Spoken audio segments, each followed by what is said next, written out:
From the magic of silver screen, we now travel back to our roots. From cinematic beats to folk, where rhythms are raw, earthy, and full of life. That's right. The beats that thrilled our eyes now soften into rhythms born from the soil.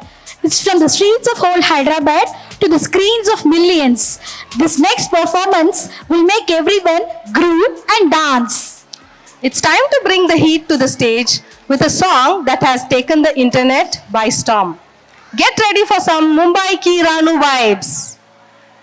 Let's welcome our senior KG kids to the stage. The participants are Adarsh Parth, Harshat, Ranadev, Sai Sharvil, Ketan Nakala, Keshwin Nakala, Anshuman Haldar, Litin Sanjay, Shafan Ahmed, Vijay Ishwaran, Thiran, Haksaran, Gianna Alice Vinod, and Shivashri.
నీ జడలా పూలు అల్లి వెడతనే